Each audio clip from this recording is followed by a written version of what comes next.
Even though the calendar says May, it's felt more like March this week with soaking rain showers, a number of thunderstorms, and yes, below average temperatures. In this week's edition of the Climate Friday newsletter, we're going to be talking about just how unseasonable this is and also where we stand in the rainfall department because many areas desperately do need to dry out. So we're going to break down some of the latest numbers in terms of how much rain we've seen both this month and over the course of the spring season. And also, what about those temperatures? This time of year, you may be gearing up for summer, but it has felt more like we're going back in time, back towards the month of March as opposed to late May. So let's start things off by talking about the rainfall totals because we do have some new numbers in coming from Toledo Express Airport. Our monthly rainfall as of May 21st is now in excess of 4 inches, and that puts us considerably above average. Now, May is statistically the wettest month of the year for much of the region, and compared to normal, we are still above average, 1.45 inches compared to normal. So we're likely to end the month well above average,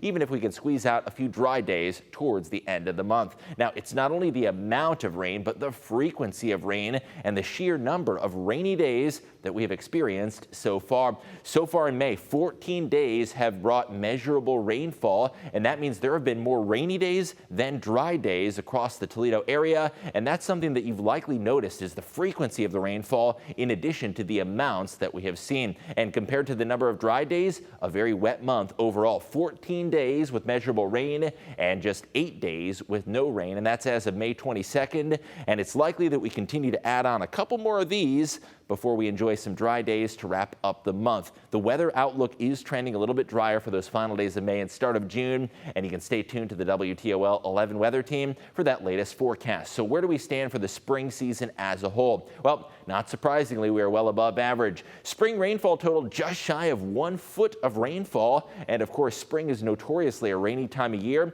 and even compared to that climatological average, we're still close to 3 inches above average, and that is as of Thursday. So we're likely to even add on to that a little bit, depending on how many additional showers impact the region. So what about those temperatures? Needless to say, rainfall is above average, and temperatures are on the other side of the spectrum, below average so far, although we have still scored a few very mild days. The warmest day of the month so far is 85 degrees, feeling almost like early summer, and that was the high temperature on May 16th. No record, but still fairly close. And the coldest low that we have felt is above freezing, but not by much. On May 9th, just a week earlier, we recorded an overnight low of 37 degrees, and that really goes to show the volatility of this month. We see a lot of ups and downs in the temperature department and also extremes in the precipitation aspect as well. So we've had some summer-like warmth and some chilly conditions at night. Now, the frequency of the warmth has been a little bit devoid for the month so far. Days in the 50s, looking at high temperatures in the 50s,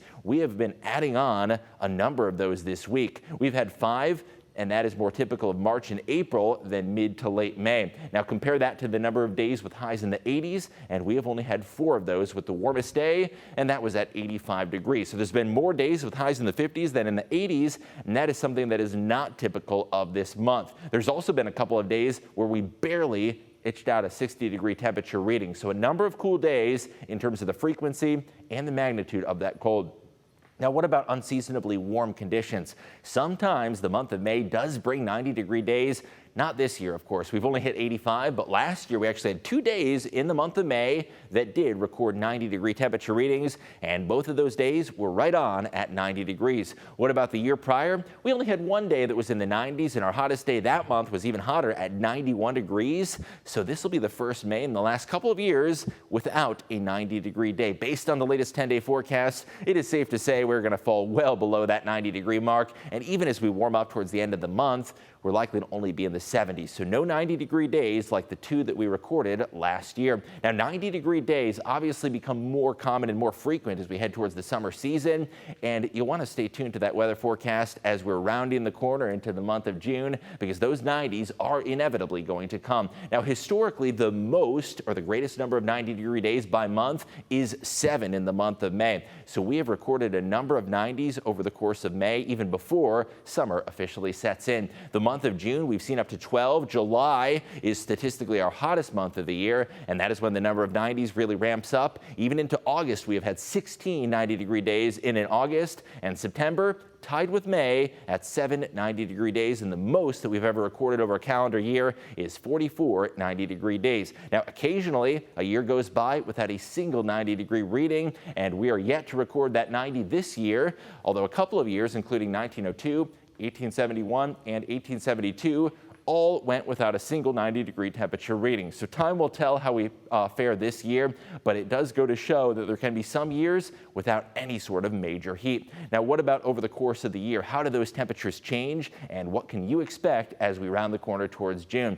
Well, it's almost an exponential growth in those high temperatures. Our average high over the course of May is 73 degrees. However, by June, that number spikes 10 degrees, and our monthly average high is now up to 83, and that is based on the latest climate normals that express the last decade of data. So essentially 1991 to 2010 is the latest data period that shows that average high is at 83 degrees. What about July and August? That is where we reach our yearly high. July is the hottest month of the year, and August still remains well in the 80s. Now, quite the change that we experience over the spring season. Our normal high during the month of March is 48 degrees.